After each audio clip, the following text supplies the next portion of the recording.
Dale play ahora. Bueno, hola, el micro. El micrófono en realidad tiene que ver más con el registro fílmico del encuentro que con la necesidad de que podamos escuchar acá. Pero bueno, solamente darles la bienvenida, agradecerles que se hayan llegado a este encuentro. Estamos muy contentas, la verdad, de iniciar, porque es la primera vez que tenemos una conversación, un encuentro, una charla con la disciplina médica. Siempre el discurso jurídico copó la parada. Y el construir interdisciplina, la verdad que es un aporte muy importante.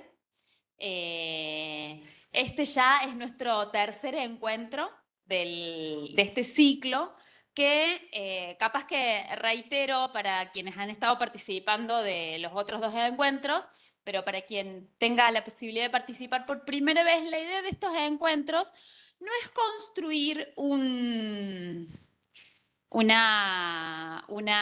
propuesta de tipo académica, si bien hay categorías de la academia que nos sirven, pero la idea es poder encontrarnos desde las experiencias prácticas de la tarea que cada uno va realizando y en este ciclo específicamente compartir los trabajos finales de algunos procesos de formación que por ahí no necesariamente suelen estar disponibles al mismo tiempo para todo el mundo.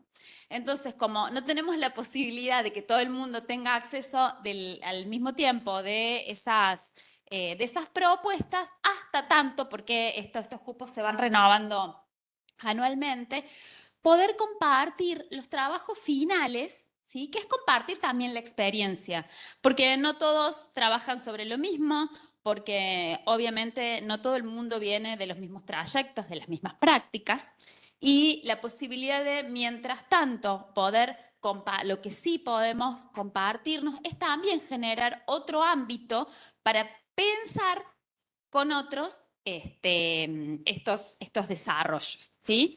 En este sentido, bueno, particularmente recibir y agradecer la presencia de la gente que se ha sumado en la virtualidad, que son varias y varios.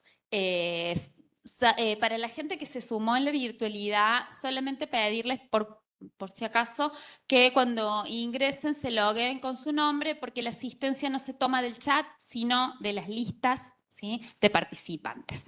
Bueno, sin más, bueno, darte las gracias, Daniela, por venir a compartirnos, tomarte el tiempo y venir a compartirnos esta experiencia, por preparar tus materiales para compartirnos y hacerles una breve presentación de Daniela, no desde una pretensión de dar cuenta de los trayectos que sí han estado presentes académicos, pero sí desde la formación, que es la que nos coloca en determinados lugares para venir a compartir esta tarea. Daniela Rebelo es médica del CIF desde el 2020, está compartiendo su tarea en el ámbito del Poder Judicial, es especialista certificada en tocoginecología, especialista en medicina legal, especialista en ginecología, endocrinología reproductiva, certificada en ginecología infantojuvenil, coordinadora del Departamento de Ginecología del Cuerpo Interdisciplinario Forense de Catamarca, como les decía, desde el 2020, pero anteriormente has tenido un montón de otros trayectos también en el ámbito público, porque yo me acuerdo, yo vengo de las unidades judiciales y yo me acuerdo que cuando no teníamos la posibilidad de construir los certificados médicos de los abusos en el CIF, íbamos al hospital de niños y allí llevábamos adelante la misma tarea. También me acuerdo que me has atendido en el IGOM. También. Así que nos hemos cruzado en distintas áreas. O sea que desde todos estos trayectos y de todas estas experiencias vamos a conversar un ratito. Sin duda, sin duda. Muchas gracias. Bueno, sí, hola, muchas gracias por estar, a los presentes y a los virtuales, digamos. Sí, el curso al que se refiere Marcela es un curso que está pensado desde la Oficina de la Mujer de la Corte Suprema de Justicia de la Nación y que se llama Buenas Prácticas en Medicina Legal desde una perspectiva de género. Y bueno, concluye el curso con lo que ellos llaman un trabajo de aplicación que, bueno, reúne los conocimientos del curso con justamente un trabajo de aplicación.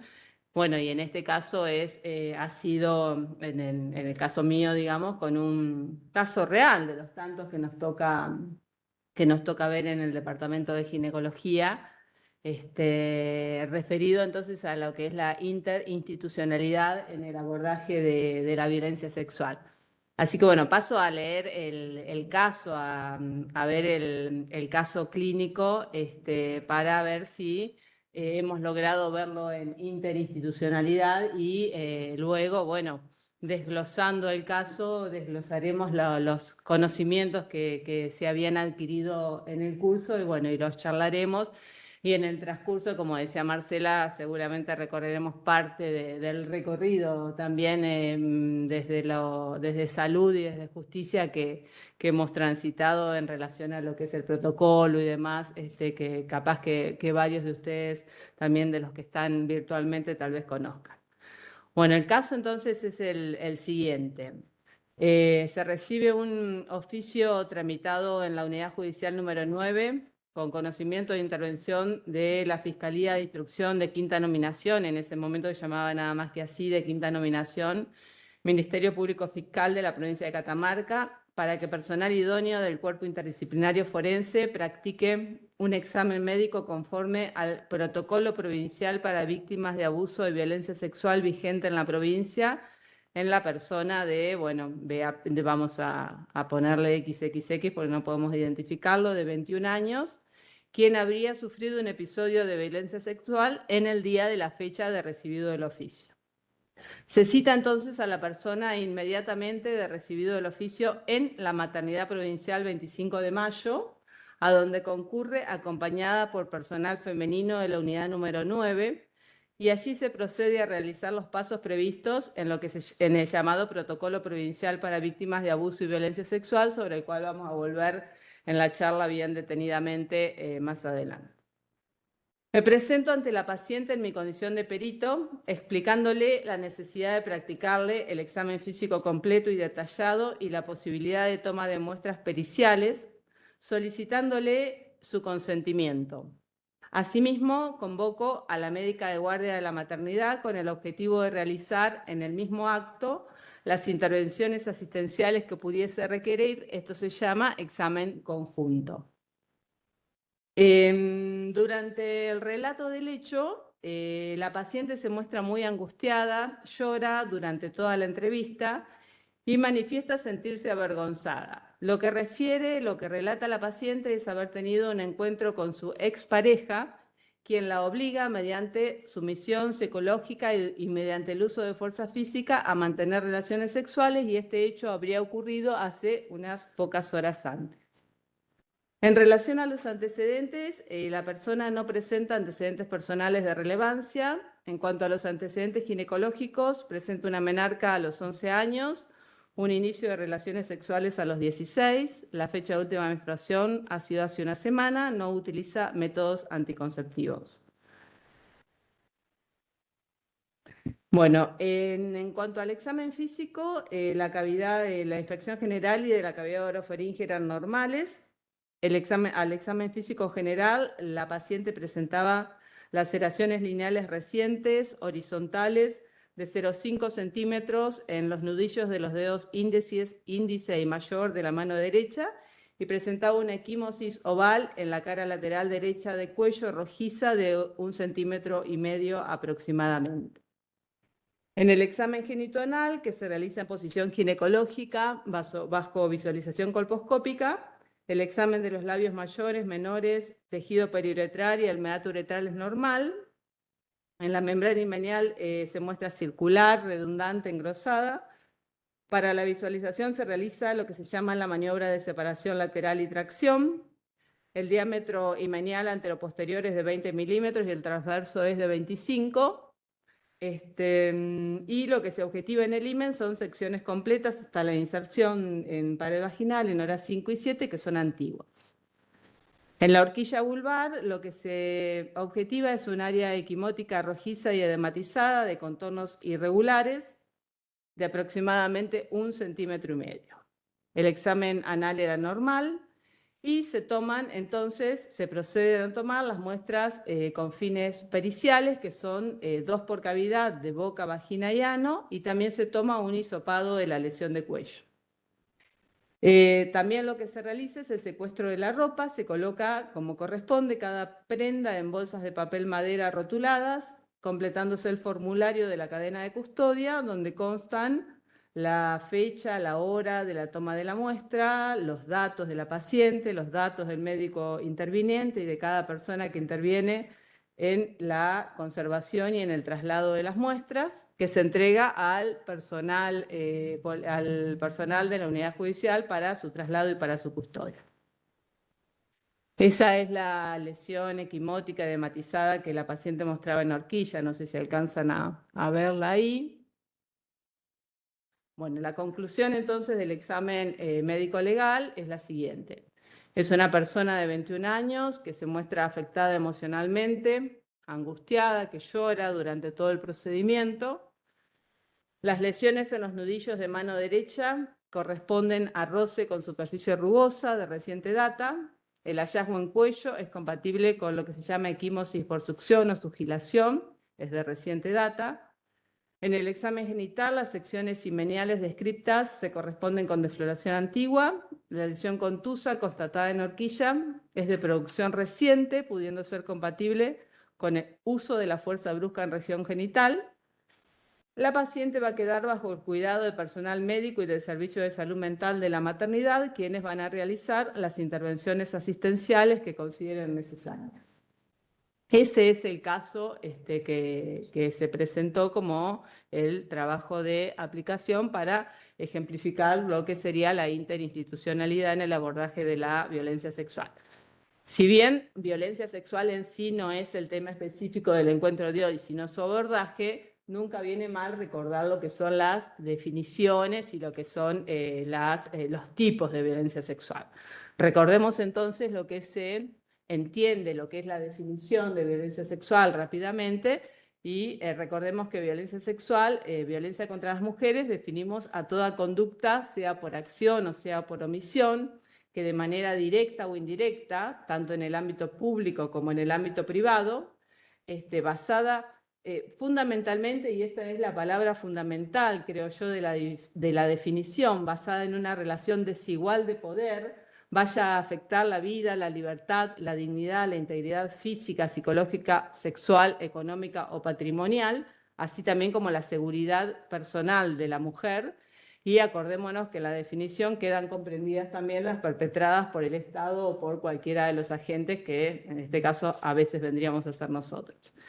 Recordemos también que incluye como violencia indirecta, a los efectos de la ley, toda conducta, acción o omisión, disposición, criterio, práctica discriminatoria que ponga a la mujer en desventaja con respecto al varón.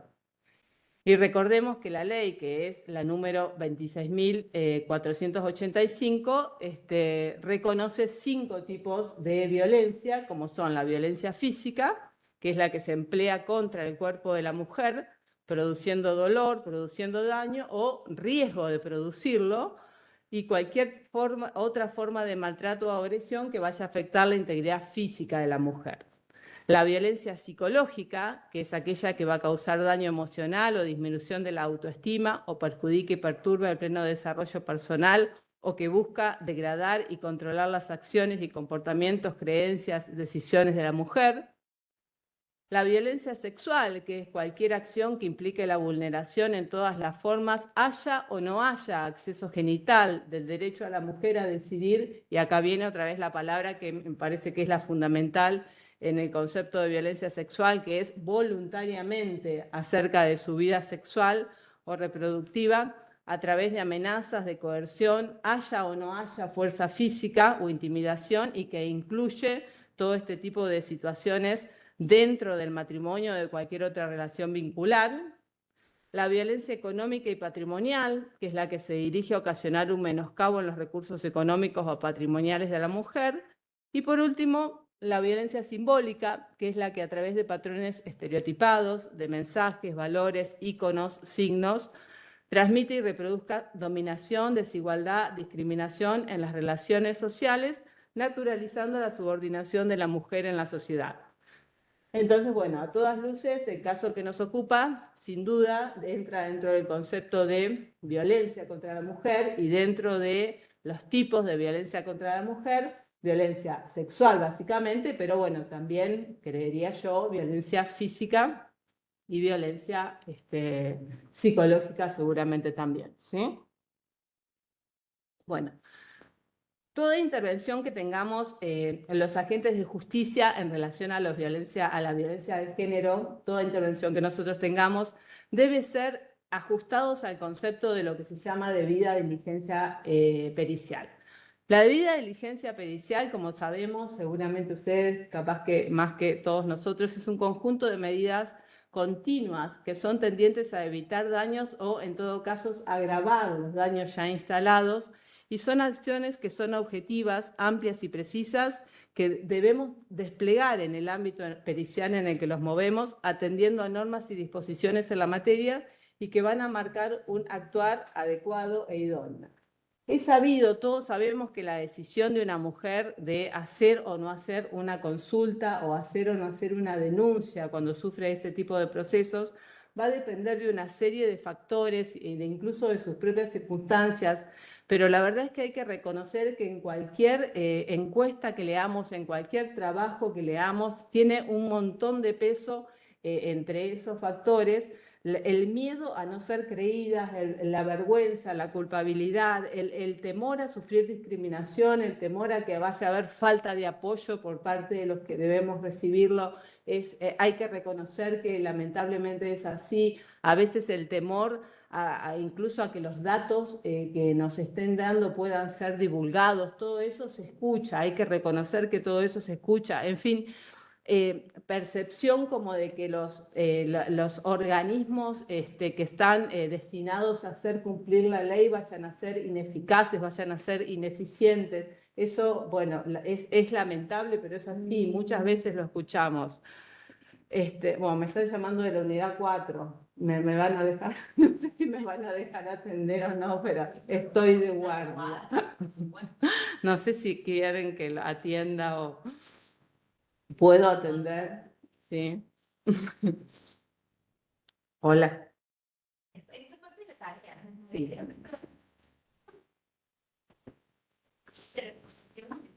Sí, estoy de turno y estoy dando una clase. Dígame si puedo resolverle algo ya.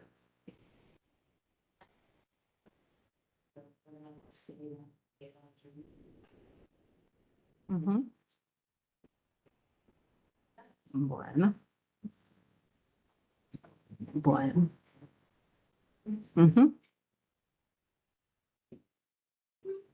Bueno, mañana a las 8, ¿puede ser? Sí, sí, sí. Perfecto. Bueno, listo. Ahí la ve. Hasta luego. Bueno, justo después vamos a ver este caso, como ejemplo, digamos, de algo que vamos a ver dentro de un ratito. Ahora vamos a charlarlo entonces.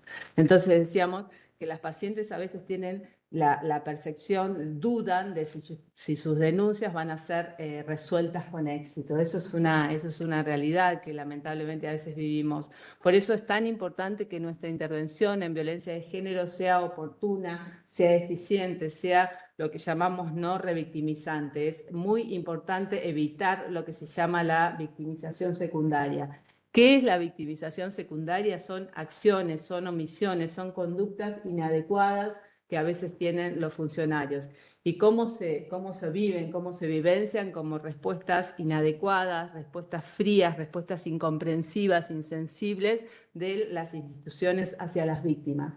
Sinceramente, a veces parece que la prioridad por el esclarecimiento del hecho es como que sobrepasa, olvida la atención a la víctima y se le da como una atención como despersonalizado a la víctima, y esto parece ser uno de los principales motivos de esto que esto llamado como victimización secundaria. ¿Cuáles serían las principales medidas para la prevención de la revictimización? Bueno, en principio incorporar la perspectiva de género como un proceso continuo, ¿sí? Respetar y comprender las decisiones y las objeciones que formule la víctima sin pensar que eso es una falta de colaboración, ¿sí? No obrar con prisa, con desinterés, con indiferencia. Aclararle las dudas de un modo claro, de un modo suficiente, adaptándonos a lo que ella, a su vocabulario, a lo que ella entienda, ¿sí? Utilizando una actitud respetuosa, una actitud de comprensión sobre la situación que padece, siempre pensando que nunca va a elegir la condición de ser víctima. Y una de las principales cuestiones es reducir las declaraciones y las actuaciones procesales en las que la víctima deba tomar parte. Todo profesional que intervenga en este tipo de casos debe sí o sí cumplir con principios éticos fundamentales, como son el principio de la no maleficencia. En medicina lo conocemos como el primero, no dañar, primum non nocere, ¿sí? ¿A qué se refiere este principio de no maleficencia? Es evitar causar un daño sobreañadido al que la víctima ya está teniendo, con actitudes, por ejemplo en este caso, que enjuicien, que dañen, que culpabilicen a la mujer, y entre otras cosas podría ser en estos casos reduciendo el número justamente de exámenes y de testimonios, realizando lo que se llama la exploración conjunta. El segundo principio que es muy importante que respetemos es el principio de equidad. ¿A qué se refiere el principio de equidad? Es asistir de forma similar independientemente del lugar donde estemos prestando el servicio. Hay que garantizar que la calidad de la atención y la sensibilidad de la atención sea la misma, sea donde sea que estemos prestando el servicio. Incluye también este principio de equidad, que el perito se actualice con los últimos protocolos que existen en las materias, sea donde sea que preste el servicio. Y el tercer principio que también tenemos que respetar es el principio de autonomía. ¿A qué se refiere el principio de autonomía? A respetar la determinación de la víctima. Para actuar es necesario que la víctima denuncie, que la persona que ha sido agraviada denuncie. Es muy importante que entendamos esto. Si la persona en su libre albedrío y con su capacidad de decisión conservada elige no ser examinada, elige no ser sometida a la toma de muestras, el perito deberá desistir de la exploración, y eso es muy importante que se lo tenga en cuenta, ¿sí? Y si desiste de la exploración, de ninguna manera va a quedar afectada el tipo ni la calidad de la atención clínica que esa paciente tenga que recibir. Sí o sí la va a recibir de la misma manera, por más que no podamos hacer los procedimientos forenses. Eso es muy importante que se lo entienda.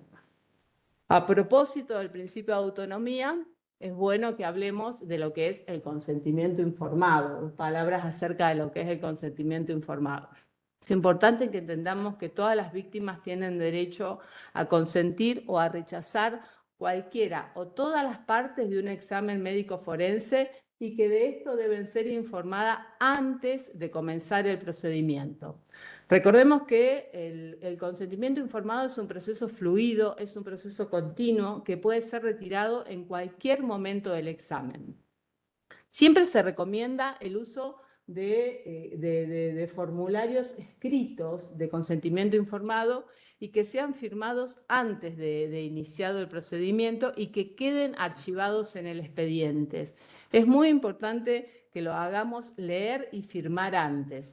no firmar el consentimiento informado, es importante que se entienda que pueden tener consecuencias a veces graves en el caso. Por ejemplo, podría suponer la nulidad de todas las pruebas que estamos obteniendo, ¿sí? Por un lado. Y por otro lado, a veces podría generar la acusación al perito de violentar su intimidad sin que la paciente haya dado consentimiento. Así que no es algo que debamos pasar por alto, que la paciente no firme el consentimiento informado.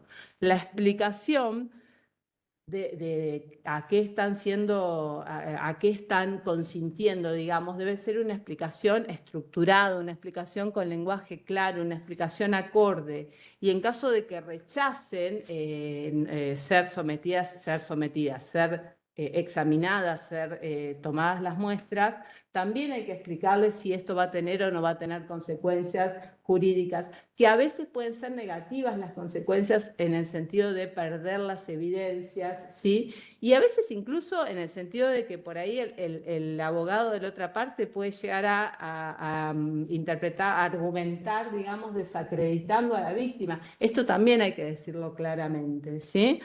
Estamos utilizando desde hace un tiempo consentimientos escritos que están verdaderamente bien hechos y es importante que la víctima lo lea antes de firmarlo, ¿sí? Porque a veces ahí en la vorágine de que sea todo rápido, digamos, bueno, firme, y por ahí no lo lee, y es importante que lo lea y sepa bien lo que firma. El consentimiento que estamos firmando, haciendo firmar es que tiene una primera parte de los datos filiatorios, explica el propósito del examen, ¿sí? Describe el procedimiento, describe cómo será el examen físico, que eventualmente se le pueden llegar a tomar muestras, que eventualmente puede haber fotografías, explica los riesgos en el sentido de que puede haber una pequeña molestia en la toma de muestras, más que eso no es riesgo, explica los beneficios,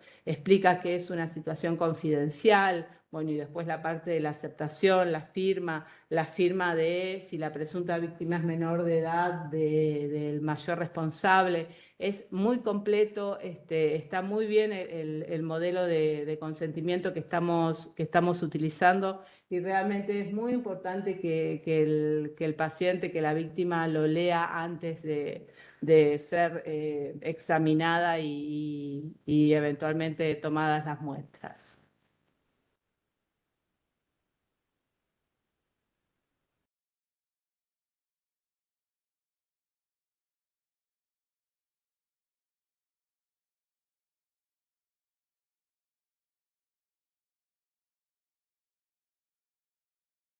Mejor, por lo tanto, redunda en mejor calidad de atención a las víctimas y permite el tratamiento y el seguimiento correcto y una contención adecuada, por lo tanto, trabajar en interdisciplina.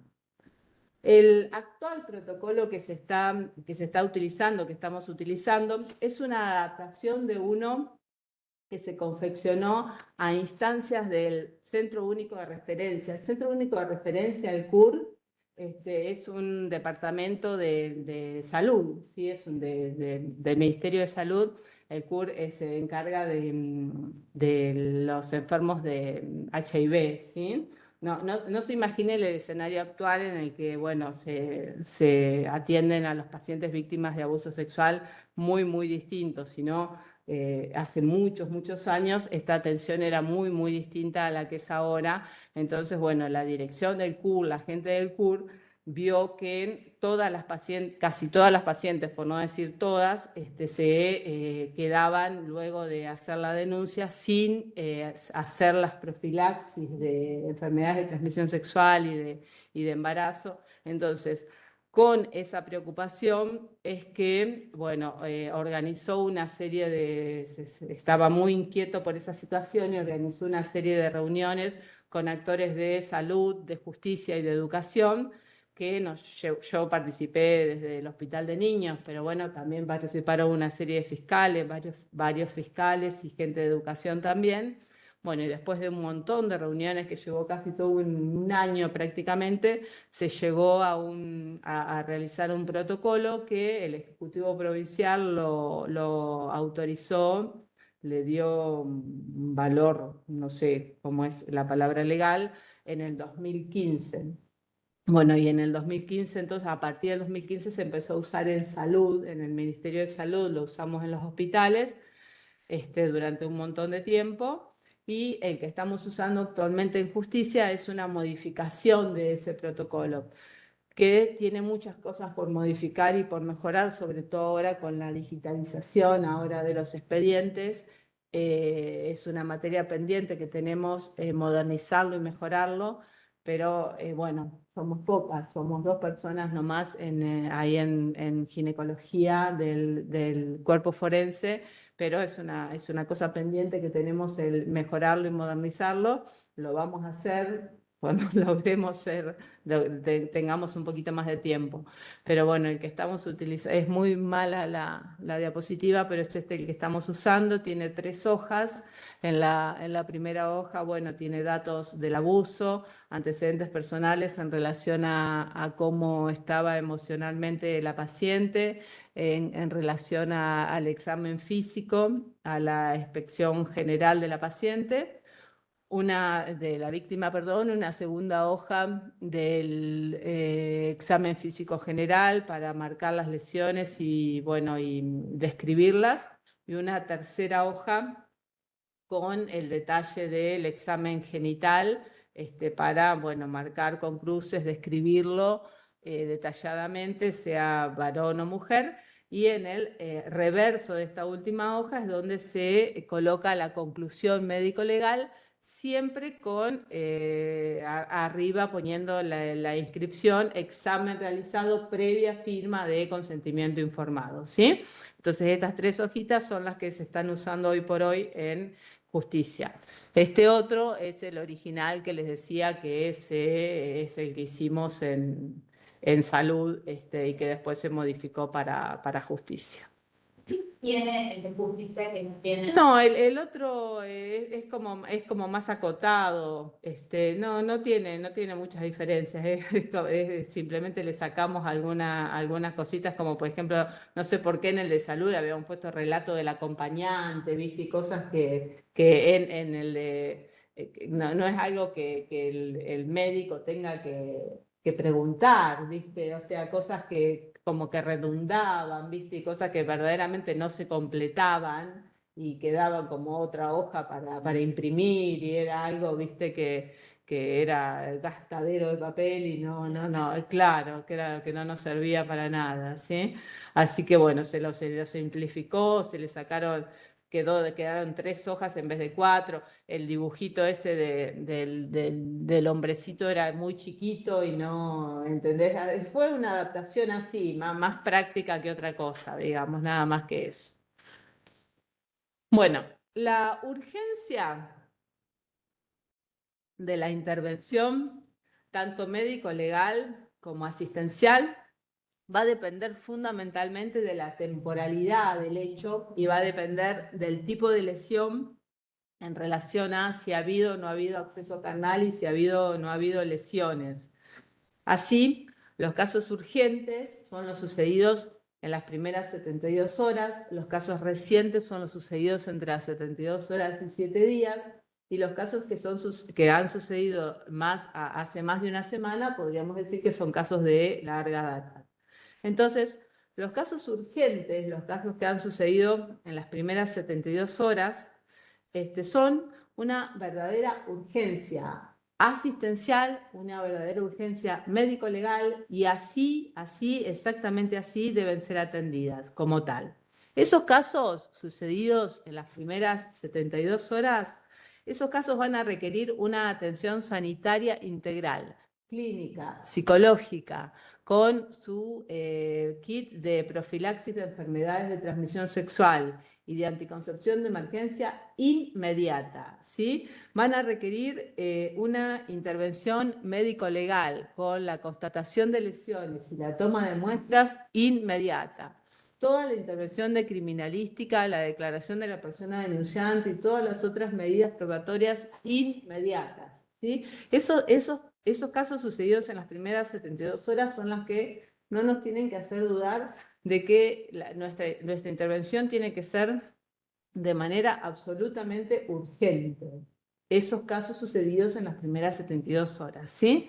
Todos los demás casos que han sucedido hace más de 72 horas son pasibles de ser atendidos de manera programada, ¿sí? Y eso es muy importante que lo entendamos y eso es muy importante que lo consensuemos. En los casos en los que se puede presumirse la existencia de fluidos sobre el cuerpo, sobre la vestimenta de la persona agredida, se deberá llevar adelante el procedimiento de toma de muestras de manera urgente, ¿sí? Pero como les decía recién, todos los demás casos sucedidos después de las 72 horas es importante que entendamos que pueden ser vistos, sea desde la parte clínico-asistencial como de la parte médico-legal, de manera programada.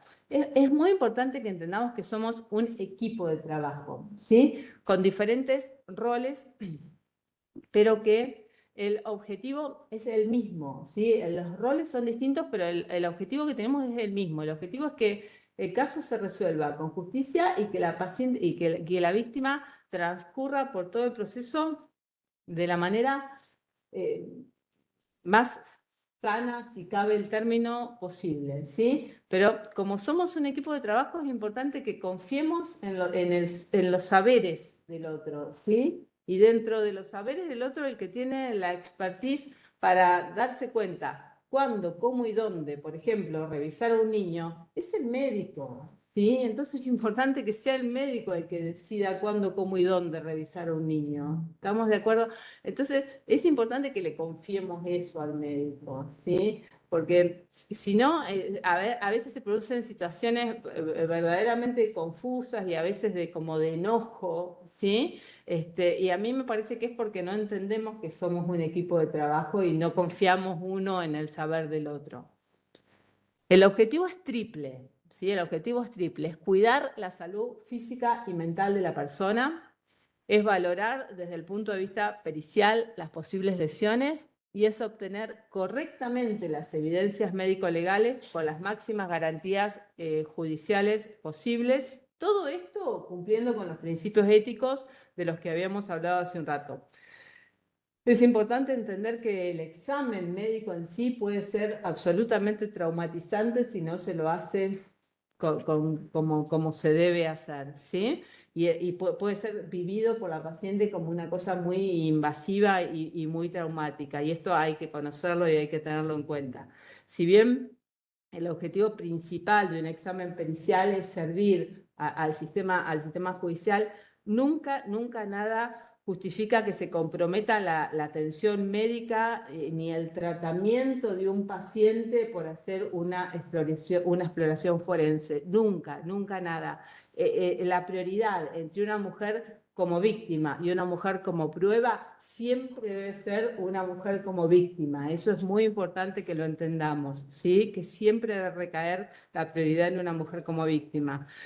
Siempre la atención médica de las lesiones debe prevalecer primero y se pospondrá todo lo que es la atención forense hasta atender las cuestiones médicas clínicas de esa mujer.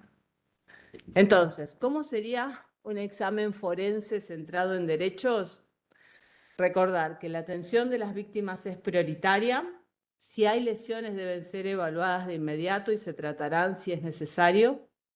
Se dispondrá de un espacio para discutir el proceso, interrogar y llevar a cabo la intervención en crisis. El examen se va a llevar a cabo en privado, en una instalación que ofrezca cierto nivel de seguridad. La sala de examen debe estar bien equipada. Los examinadores deben ser expertos en la comprensión del significado integral de lo que es un asalto sexual, en lo que es la toma de muestra y el contexto jurídico. Los profesionales deberían ser del sexo solicitado por las víctimas, esto también es importante, así como le damos a elegir a las mujeres, también le tenemos que dar a elegir a los varones víctimas, si quieren ser examinados por una mujer o por un varón. El proceso debe ser fluido y debe ser interactivo. El consentimiento informado debe buscarse desde el principio y para cada fase del procedimiento. La velocidad de la atención va a ser aquella, en lo posible, en la que la víctima se sienta cómoda. Se deben integrar los procesos asistenciales y los procesos forenses. Los protocolos y los kits se aplicarán con la flexibilidad según los hechos ocurridos. Entonces, volviendo al ejemplo, al caso, digamos, que fue el disparador de este trabajo de aplicación, sin duda se trató de un caso de violencia contra la mujer y dentro de los tipos de violencia sexual, también sumaríamos el de violencia física y violencia psicológica. El procedimiento pericial se llevó a cabo inmediatamente recibido el oficio porque el perito consideró que era un caso urgente y de hecho fue un caso urgente. Se llevó a cabo en la maternidad provincial porque también se consideró por el tipo de caso que seguramente iba a necesitar una asistencia conjunta médico-asistencial. Entonces, atendiendo a los principios de eficiencia y de oportunidad, se la citó en la maternidad con el fin de tener una intervención no revictimizante. El consentimiento informado se le planteó desde el primer momento, cuando se la iba a revisar, cuando se le iban a tomar las muestras. Todo la obtención de muestras y del secuestro de ropa y todo lo que se realizó se hizo respetando todos los pasos de la cadena de custodia. Por lo tanto, consideramos que el caso fue tratado con la perspectiva de género y siguiendo todos los pasos acordes a la llamada debida diligencia pericial. Bueno, muchas gracias. Este es el caso.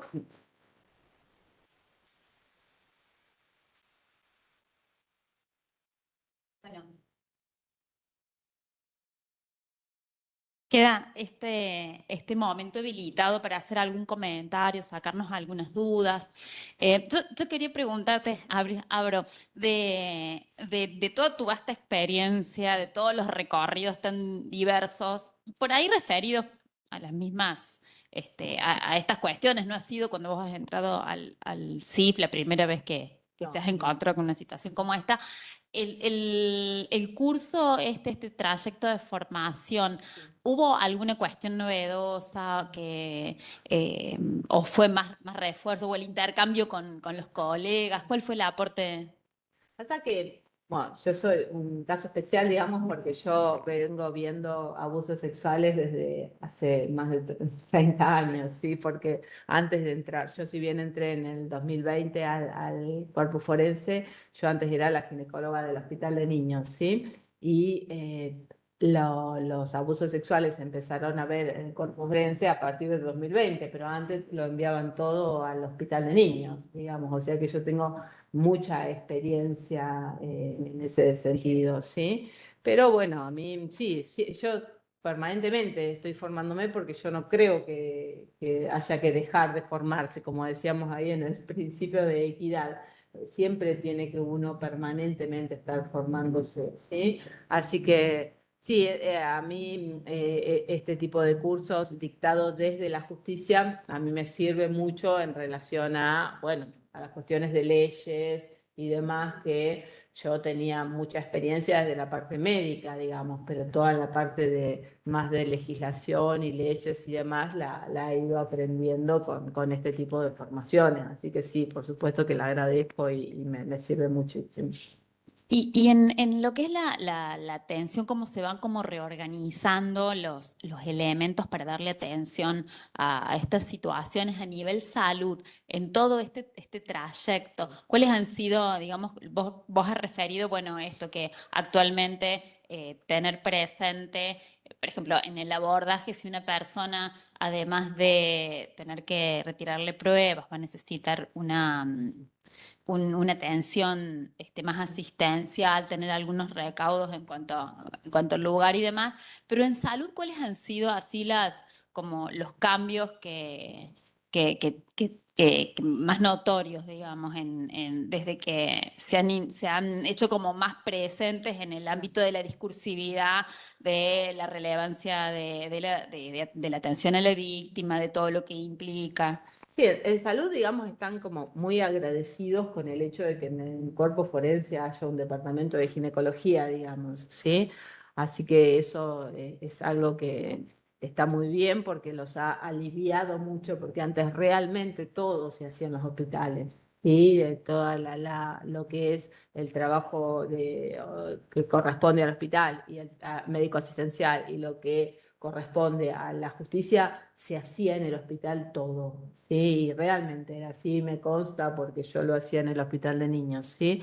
Entonces esto de que ahora haya, por fin, justicia, haya tomado el toro por las astas y haya verdaderamente creado ginecología, ha sido un gran alivio. Y como estamos en un lugar chico, en Catamarca, digamos, es como bastante fácil articular y conocemos, digamos, porque aparte, bueno, yo pertenezco al Hospital de Niños y la médica que está conmigo pertenecía, perdón, al Hospital de Niños y la médica que está conmigo pertenecía a la maternidad, que es el otro lugar donde habitualmente vamos, y nos conocemos todos, digamos, nos es como muy fácil articular, ¿sí? Entonces es cuestión, y pertenecemos a un lugar chico, es cuestión de llamadas por teléfono, digamos, ¿sí? Entonces nos es bastante fácil articular, estamos yendo o va tal paciente, ¿sí? Entonces nos es muy fácil articular con los médicos de guardia y bueno, realmente no tenemos problema, trabajamos bien, trabajamos cómodos.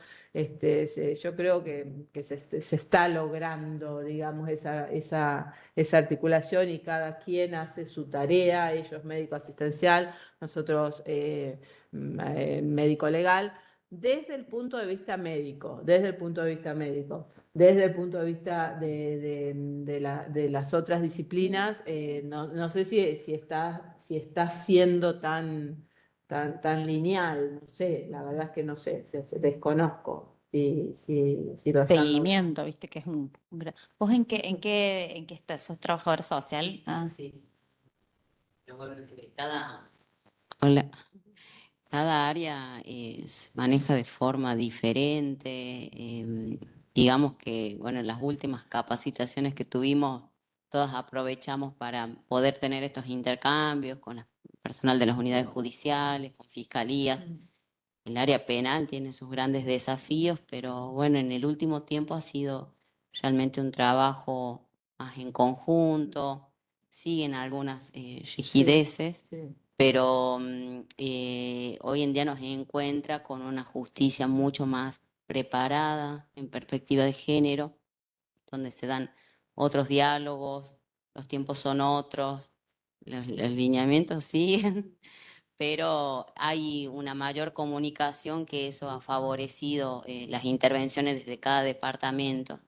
Es muy diferente con el caso de ustedes, nosotros, que sí, bueno, Dani, como lo dije recién, es personal único, tiene una sola compañera, es un área muy sensible, quizás, bueno, requiere de otros esfuerzos y de por sí es valorable toda la trayectoria de ella. Acá voy a hacer un paréntesis porque es una profesional que se capacita muchísimo y es justamente lo que hace falta en cuanto a tener una perspectiva de género y en los casos en los que se abordan.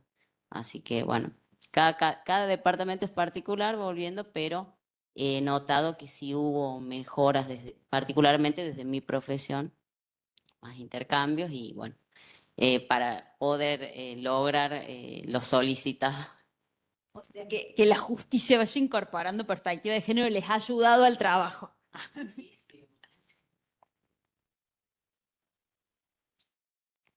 Como dice ella, yo creo que todos estos espacios están muy buenos para conocer distintas formas. Yo ahora trabajo en una defensoría penal, antes estaba en fiscalía, y en el caso cuando veías recién el tema del protocolo del examen médico urgente, larga data, eh, había un montón de veces que se solucionaba como que se tomaba que no la querían hacer atender a la paciente.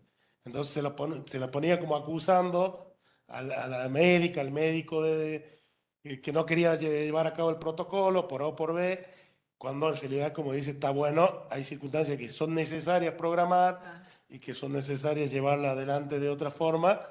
Y bueno, quizás estos espacios están buenos en esa en la falta de comunicación o de interpretación de por qué a mí me dicen esto, porque si no se lo toma mal. Y hay varias causas cuando estaba en fiscalía y por ahí también veo esos informes acusando que no se llevó a cabo el protocolo tal día por tal o cual cosa, como, y era por cuestiones, ahora que lo leo, lo veo, es como que uno interpreta que son cuestiones médicas o necesarias también por lo mismo tiempo que lleva la circunstancia del caso.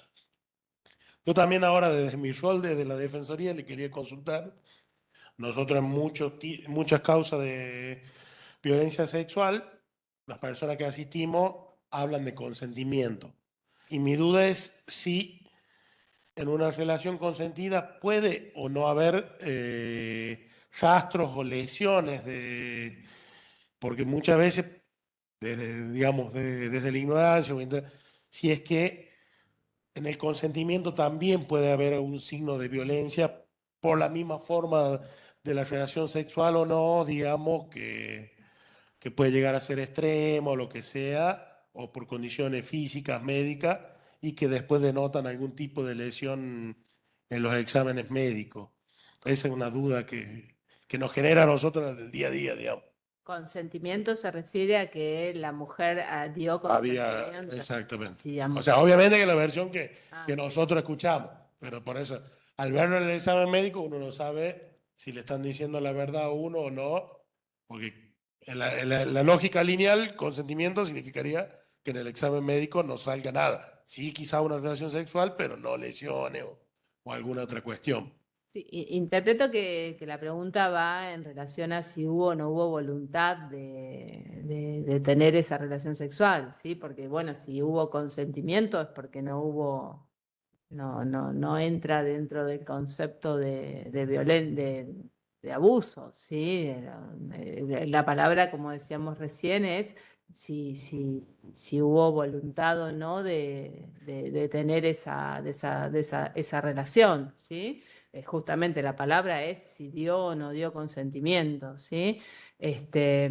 Pero bueno, si usted se refiere a si puede no haber habido lesiones, aún si no hubo violencia, sí, perfecta. Si hubo violencia, sí, puede perfectamente, porque ante la sumisión, por ejemplo, esta paciente podría perfectamente no haber tenido esa lesión, ¿sí? Esta paciente tuvo esa lesión, pero perfectamente podría haber no tenido esa lesión. Un montón de veces vemos pacientes sin absolutamente ninguna lesión física y sin embargo sí han sido sometidas a violencia, ¿sí? Violencia porque la violencia, recuerde que también es sumisión psicológica, sumisión química, y un montón de otras formas de violencia que no tienen por qué ser solamente violencia física, ¿sí? Así que sí, es muy frecuente encontrar pacientes que han sido sometidas a violencia y que no encontramos lesiones físicas. Y al revés, en esa supuesta relación consentida, signos genitales se pueden dar de algún tipo de herida, de lastimadura o... Que haya lesiones físicas. Exactamente. Sí, bueno, es raro, digamos, que encontrar lesiones físicas si hay una lesión consentida, pero bueno, en ocasiones sí. Tenemos casos de, por ejemplo, de inicios de relaciones sexuales, inicio cuando las pacientes inician relaciones sexuales. En las guardias vemos con frecuente, cuando yo hacía guardia, ahora ya hace mucho tiempo que no hago guardia, pero sí, es frecuente encontrar inicio de relaciones sexuales sin que haya intención de haberse producido, digamos, la lesión y sin embargo tener lesión. Sí, sí, a veces ha sucedido con relativa frecuencia, digamos. Sí, sí, sí. Puede ser que no haya habido intención de provocar una lesión y haberla provocado, digamos, y esa es la pregunta. Era más que nada Sí, sí. a la lectura de lo que uno a veces ve en los protocolos, sí, en las pruebas, sí, como sí. para poder también Sí, sí, entender. puede ser que suceda, sí, sí, sí. Digo, el consentimiento, no comprendo bien ahí por el pero quizás puede ser que la víctima manifieste en ese momento haber consentido la relación y quizás esté o dentro del círculo de la violencia o manipulada y bueno, quizás, pero bueno, también es la palabra de la víctima y uno la tiene que tomar también como tal y quizás a través de los diferentes organismos uno puede ir viendo si realmente ella en su discurso plantea una cosa, pero quizás hay un sometimiento, hay ciertas manipulaciones que llevan a que quizás ella manifiesta consentir algo que en realidad termina siendo, a ver, yo consiento, pero porque es la alimentación de mi hijo, yo consiento porque me paga el alquiler, yo consiento, entonces quizás por ahí esa violencia a la hora de los hechos puede ser que ella manifieste un consentimiento, pero en la real hay un cierto sometimiento. Bueno, Igual pero eso caso por es caso, importante digamos. entender que y lo que se llaman indicadores físicos o signos físicos son un indicador más. Claro. ¿Sí? Todo hay que verlo dentro de un contexto, Contexto. ¿cierto? Sí. Lógicamente, están exactamente los Todas las indicadores partes, creo que ahí psicológicos, se los puede- indicadores sociales, siempre es un contexto y son muchos las disciplinas que intervienen para probar, digo, no, de ninguna manera es que hay que darle solamente al examen físico el peso principal, porque de ninguna manera es lo que tiene el peso principal. Hay un montón de otros indicadores que van a tener muchas veces mucho más peso que lo que podemos decir los médicos. Sí, tomando lo que decía el doctor, pienso también de la importancia de este espacio, que bueno, en mi parte lo agradezco, la verdad que fue muy clara, porque muchas veces cada uno de los actores, usted habló de trabajar interdisciplinariamente, y cada uno de los actores, bueno, yo estoy hace poco, la verdad, dentro del Poder Judicial, antes trabajé en salud y en educación, y veo que por ahí hay una cuestión de como que cada uno de los actores, usted dijo, es importante que le den lugar al profesional que va a asistir y a su conocimiento, por supuesto. Muchas veces pasa que nosotros asistimos en guardia y en un caso de abuso puntualmente, muchas veces la víctima no está en condiciones de denunciar. Y quizás desde Fiscalía nos ha pasado esta demanda y pudo haber estado 5 horas en un estado de crisis y se espera la denuncia. Y quizás cuando llegamos nosotros a la asistencia pasaron muchas horas para decir, no es lo importante acá la denuncia. Lo importante es que ella esté estable emocionalmente, porque en qué condiciones ella se le puede tomar una denuncia. Pero quizás el fiscal, bueno, yo planteo así en general, ¿no? Como una generalidad, es urgente la denuncia. Tómenle la denuncia. Y a veces en la unidad judicial están con esa presión, bueno, piden asistencia a la víctima, asistimos, y ya cuando por ahí nos llama el delegado y no, bien, está sin dormir toda la noche, son casi la 1 del mediodía, está angustiada, y claramente que va a estar angustiada una persona que supuestamente tuvo un hecho de abuso sexual reciente, está sin dormir, aparentemente golpeada. ¿En qué condiciones sería una prioridad tomarle una denuncia? Bueno, digo, qué importante este espacio, porque por ahí eso es bueno, para trabajar justamente, porque todos somos parte del proceso, cada uno desde su lugar somos parte del proceso, y me parece sumamente importante que podamos ir como abriendo esto, ¿no? De estos puntos que son súper importantes para no revictimizar. Es lo que decíamos del principio de autonomía. Sí, ellas son las que tienen que decidir cuándo y cómo pueden hacerlo y de nosotros no interpretarlo como que no quieren colaborar y demás. En un caso puntual reciente, pienso que no era, o sea, no estaba en condición, En ese momento. ni en consentimiento, Sí. ni nada. Entonces, por ahí yo me caí que no era el momento. Y el examen llega y dice, pero no se va a denunciar por un tema. Entonces era todo un tema, realmente era un cuadro bastante complejo y de muchas otras de la víctima sentada en Fiscalía y la unidad de violencia. Y bueno, fue ahí mi caso, fue puntual, pero digo, qué importante una infancia, que sería, es lo que tengo, ¿no? Realmente esto de poder escuchar, de poder ver cada uno desde su lugar. Por supuesto, yo hablo desde mi lugar en Argentina en particular, y cada uno estará escuchando también desde su lugar. Yendo a participar de la causa también, el hecho ocurre en circunstancias de una noche, de boliche. O sea que ya vení con la persona, con la víctima, en sin dormir. Y creo que todo su derrotero, porque el hecho que transcurrió ahí en la noche, todo su derrotero termina después del boliche, en la unidad judicial que queda al lado de una comisaría, donde, o sea, en ese horario vos estás con tu mambo y 10 problemas más que llegan detenidos por distintas cosas, cualquier familiares, todos los problemas. Y creo que el protocolo, todas las cosas terminaron y con la denuncia en la tarde, noche. O sea, estuvo casi 24 horas, está bien, un comienzo en otras circunstancias, pero sin dormir y sometido a un proceso donde, como también decía la doctora, todo ese temor de que si sos víctima o victimario o cómo te tratan de acuerdo, que creo que por eso también todas las importancias de las capacitaciones de género en cómo tratar a la persona víctima que llega un proceso con muchos temores y a veces te puede tocar un empleado que se dedica a escribir como si estuviera escribiendo una receta que está viendo en la tele. Y eso a la persona que está sufriendo con todos esos temores, la Volver a victimizar. liquida mental, emocionalmente y se te transforma también en una calidad pues, hablando ya en un tema procesal, investigativo, la calidad del proceso, porque esa persona después, cuando llega a un juicio, no quiere saber nada de todo eso.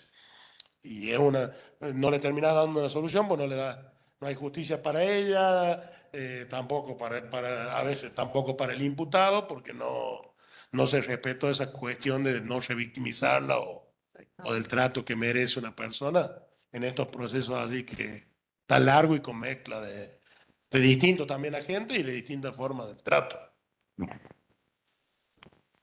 Yo voy a leer unos mensajitos que dejaron el auditorio virtual.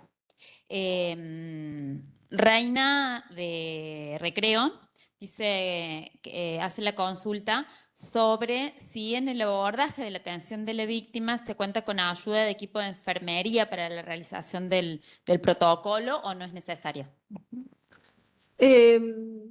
Sí, si se lo requiere, sí, en general, enfermería, bueno, ayuda a la parte médico-asistencial, digamos, ¿sí? Pero por supuesto que las enfermeras, si hay algo que están siempre dispuestas a ayudar en absolutamente todo, ¿sí? Así que siempre que hemos pedido ayuda están absolutamente dispuestas, sí, sí. Y María del Carmen, que es psicóloga del CIF de Santa María, bueno, le agradece el compartir la experiencia, muy clara y gráfica la ponencia. Es muy importante entender que la urgencia tiene relación directa con cada situación en particular y no con la urgencia legal y judicial. Muchas veces lo que desde lo legal se considera como urgente puede llegar a ser altamente revictimizante y, por supuesto, despersonalizante. Más o menos lo que estaban contando por acá. Yo tengo una duda en esto en el momento de la atención de la persona con las distintas disciplinas. Para el CIF, bueno, te pregunto en tu tarea pero si conoces algo de lo que hayan comentado tus compañeras de la psicología, digamos, las psicólogas o los psicólogos, y para la tarea tuya. ¿Sería importante por ahí, o sea, o hay algún elemento que les resultaría interesante en algunas circunstancias poder estar en el momento de ese abordaje interdisciplinario o no es necesario para la práctica que ustedes tienen que realizar? Bueno, en la última capacitación del CIF, este tema se puso a colación porque desde el área de psiquiatría es muy cuestionada la guardia por el famoso estado emocional de las víctimas.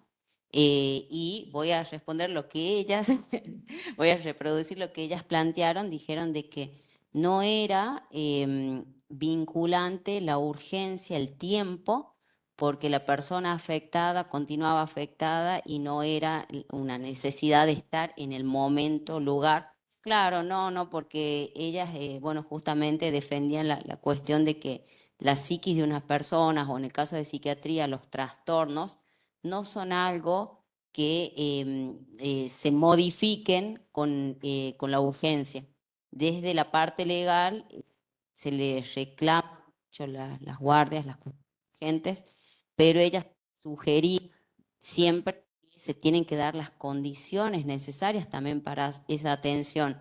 Ver a una persona en un estado, como comentaba acá el doctor, que puede estar choqueado emocionalmente, tampoco es favorecedor para hacer una pericia con todos los puntos que se suelen solicitar y bueno, las condiciones físicas, tempoespaciales eran muy importantes a la hora de las evaluaciones psicológicas y desde la psiquiatría. Así que no consideraban, por lo menos desde el CIF. Sé que hay otras áreas como lo son asistencia a la víctima, que ellas sí van, asisten a los hechos o a los lugares donde hay otras atenciones. No sé si alguna vez te ha tocado compartir con profesionales de asistencia a la víctima. La maternidad no, porque ya hay profesionales de salud mental. Entonces nosotros no ingresamos a los hospitales. Si está estando en maternidad o en el Hospital San Juan, por ejemplo, esperamos que estén, digamos, que lo estén externalizados, porque dentro de esos nosocomios hay, digamos, todo un servicio de salud mental que asiste oportunamente. Lo que sí nosotros hacemos en los casos de abuso sexual puntualmente es acompañar en testimoniales o al momento de la denuncia o previo a la denuncia. Esa es nuestra, que también es es una intervención por guardia. O sea, si llega una persona y sobre todo por cómo llega al momento de la denuncia. En la testimonial es más preventivo, porque nosotros nos llega una citación, un acompañamiento en una testimonial 2 días o 3 días antes de la testimonial. Eso lo solicitamos nosotros, porque a veces nos llegaban muy cercano de la fecha y no teníamos el tiempo de contactarnos con la víctima. Y por ahí era como muy, un poco revictimizante ir y presentarnos en el momento, hola, soy fulana de tal, te voy a acompañar, cuando no tuvimos como un primer encuentro, una primera entrevista, aunque sea telefónica, y como ella conocernos a nosotros y nosotros conocerla a ella, y un poco de que estén un poco más en una situación más empática con la víctima. Entonces nosotros pedimos que cuando sea acompañamiento una testimonial, nos brinden los datos en lo posible, con el tiempo necesario de nosotros contactarnos con la víctima y tener un primer acercamiento. Pero, insisto, no en la instancia de protocolo que se realiza en maternidad, porque bueno, ya está el servicio de salud mental de la maternidad. Son funciones distintas. Son funciones distintas. Bueno, respecto al caso que tocaste y todo lo que se está abordando acá, me pareció importante traer a colación un caso que fue que tuvo mucha resonancia pública en Catamarca, porque se cuestionó el rol del equipo interdisciplinario en los casos de abuso sexual. Pero bueno, yo entiendo hoy en día, siendo parte de la justicia, es el caso de la niña que posterior a un hecho de abuso se suicidó. Se llamaba Luz, tenía 12 años.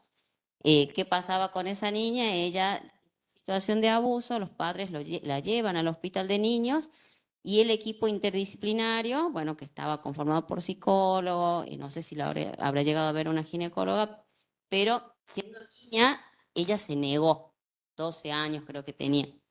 Y por supuesto se respetó esa decisión de ella, estaba muy afectada, entonces se fue a la derivaron a la casa para que descanse, porque estaba muy afectada emocionalmente y no se la podía revisar al parecer en esas circunstancias y ante la negativa de ella. Ella en su casa se suicida. La familia, bueno, ante su dolor, culparon al equipo que los atendió, pero bueno, acá hubo un respeto al consentimiento de esa niña que no quería ser revisada, tratada. Desde el área de psicología también se había dicho que ella no estaba preparada para dar un relato.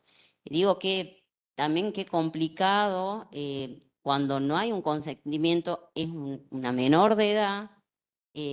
También el respeto, bueno, también con estas consecuencias que ya escapan al Sí, equipo. igual esa niña en ningún momento planteó el relato de abuso, ¿no? Porque si esa niña hubiera planteado el relato de abuso, de oficio hubiera habido que intervenir, digamos. Pero esa niña en ningún momento planteó el relato de abuso, ¿sí?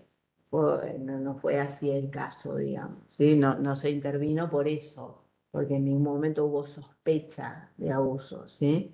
Sino con 12 años, por más que ella no hubiese querido que se intervenga en cuanto a hacerle la pericia o lo que fuese, igual hubiese permanecido internada y demás, ¿sí? Pero lo que no hubo sospecha de abuso en esa niña, ¿sí? No hubo sospecha porque no había, en principio, con la primera impresión, indicadores de... Si no, por la edad, exactamente. Si no, igual de oficio se hubiera intervenido. Sí, Claro. sí, sí. Y sobre todo que quede internada por lo Sí, que exactamente. como Exactamente. contra su episodio crítico. Sí, sí, sí. pero bueno, Sí, sí. de acuerdo a... Sí, sí, sí, tal cual. Doctora, Exactamente. ¿le puedo hacer una consulta? ¿Sabe que desde la maternidad, el año pasado nos consultan por un caso de una paciente que en reiteradas oportunidades asistía manifestando la necesidad de que le hagan un protocolo porque había sido abusada? Entonces, de la maternidad le hacían el protocolo y en apariencia, en reiteradas oportunidades, no había indicadores de abuso. Entonces, bueno, como yo trabajé en salud, se puede hacer para no activar el protocolo frente a esto de que era en reiteradas oportunidades y que tenía antecedentes de ser paciente psiquiátrica? Bueno, la verdad que yo desconocía, entonces me comuniqué en ese momento con un delegado para ver si él podía un poco manifestarme qué se hacía, y él en ese momento me dijo que no, que siempre que la paciente, por más que ellas consideren que era una paciente psiquiátrica y podía tener que ver con algo más de lo delirante, había que hacerle el protocolo porque podía ser que en una de esas situaciones el hecho haya estado. Bueno, eso fue lo que yo respondí, pero me acuerdo porque, bueno, fue ese caso y Sí, sí. no sé si es así, Sí, es siempre. así. Siempre hay que La responder por más. paciente, exactamente. Si la Bien. paciente decide realizar una denuncia, es su principio de autonomía y hay que responder y por más que sí sé quién es la paciente. No, es que sí. Bueno, No, es que sí, la paciente dice que se la... Sí, si denuncia, estamos ahí presentes. Sí, sí. igual no le daba nunca la entrevista tampoco, nunca le- No, no, porque sí, sí, queda ahí siempre en el... Sí, sí, sé quién es la persona. Sí, sí, sí, sí, sí, siempre, completo. Tengo dos participaciones más. Dice, en Santa María, por ejemplo, se realiza primero una asistencia a la víctima en carácter de urgente siempre y luego se realizan las pericias médicas y demás protocolos. Primero, o sea, sería más o menos primero el abordaje como el que hacen ustedes. O sea, no se le hace una asistencia conjunta, quiere decir la doctora. Parece que no. Bueno, en Santa María, o sea, me imagino que esta asistencia a la víctima a lo mejor sea desde el CIF, desde la justicia, dice, y después las pericias médicas y demás protocolos. Y Viviana Alonso dice que a partir de las últimas jornadas se acomodó mucho el tema de los pedidos de pericias por guardia, que fue favorable, cree que fue favorable el diálogo y puesta en común entre todos. Capaz que tiene que ver con el comentario que vos hiciste. Compañera nuestra. Bueno, ha sido sumamente interesante la conversación, no solamente muchas gracias por lo que nos has preparado y a lo que ha generado esto a continuación. Yo solamente, agradecerles, despedirles a los que están conectados, como para cerrar la grabación y bueno, que estén atentos, ya los convocaremos para el próximo encuentro del ciclo. Y esto, dentro de poquito va a estar colgado en la página nuestra para quien quiera recuperar la exposición y lo que fue surgiendo, lo tengan disponible. Muchísimas gracias, muchas gracias, Ani. Muchas gracias a ustedes. Antes de que se vayan, hagámonos una fotito y después ya compartimos el café, si seguimos la charla. Muy bien.